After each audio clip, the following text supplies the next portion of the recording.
we have with us Mr. Siva Iyer, Vice President, Allnex, Resins India Private Limited. Good afternoon, sir. Thank you. Thank you, Prashant. Sir, would you talk about the resin industry and what are some of the trends that you see in 2022? Yeah, I see the Indian resin industry supplying to the paint industry as getting matured. It's still in the initial stages, but I see a lot of good progress across our customer base. Demand remains healthy. There is definitely inflation in terms of high cost raw materials, and our biggest worry now is that our customers are not able to pass on the price increases of the raw materials to their customer base, which typically for us are the end users.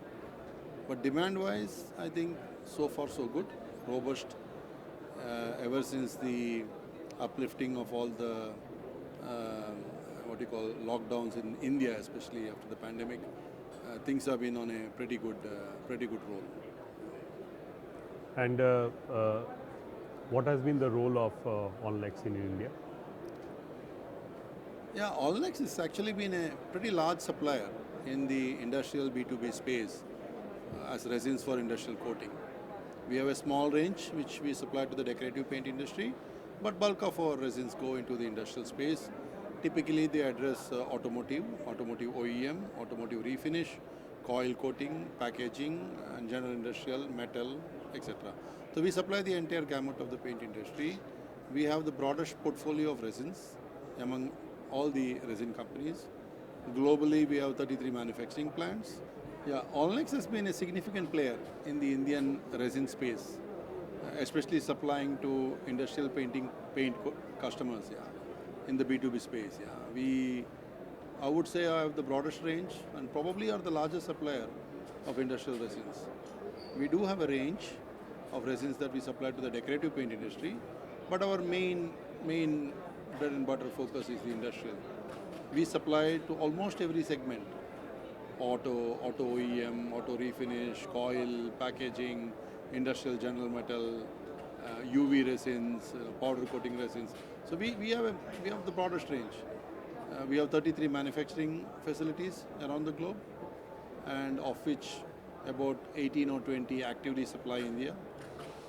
And we made a significant step forward in India by investing in acquiring an asset in MIDC Mahad. We acquired the coating resins assets and business of DR Coats this March, and right now we are in the process of integrating that facility into our global standards and significantly investing in that facility so that we can localize a lot of the resins that we are currently importing. So what's the investment that you are planning, and when do you see commercial production happening? So when we bought the asset, we bought it as on a slump sale as is basis, which means we already have assets which are producing, but we will significantly augment that capacity by investing in the plant.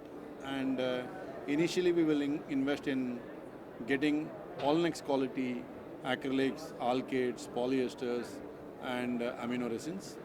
And subsequently, after the first investment phase is over, which I think will take about the next 2 years, when we'll create our own full workshop. After that, we will subsequently, enhance it by bringing further and further newer chemistries into the marketplace. So things that we are currently importing, we will actually bring it here, and then we'll start producing locally. So the footprint that we have is a 8+ acre site. Yeah, we are in the middle of amalgamating it, and once the amalgamation is done, and progressively we make the investments, I would say in the next 3 to 5 years, you will see a significant profile change in the supply of resins to the industrial paint companies in India from our side.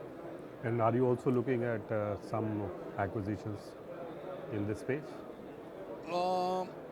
Globally, we always keep looking for, product add-ons and stuff like that. But in India, I think we have now created a hub.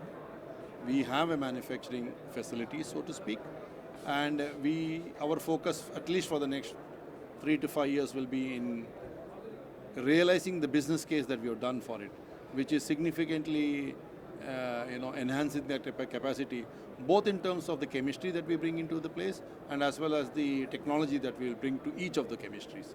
So we will actually do a significant amount of investment there.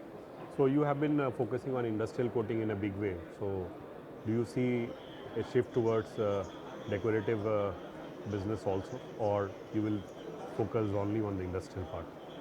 No, for us, the paint industry as one unit is our customer, yeah, whether decorative or industrial. It is just that our portfolio is more skewed as resins towards industrial, and a lot of the decorative people make their own resins as captive. Yeah. So as a company, it's okay. We also have very good high quality emulsions that we supply to the decorative paint industry. It is just so that we don't do it in India. But outside, in Vietnam, we have our own big plant. In Indonesia, we have. So we do supply. When the market is looking for high-end emulsions, we can supply. Okay.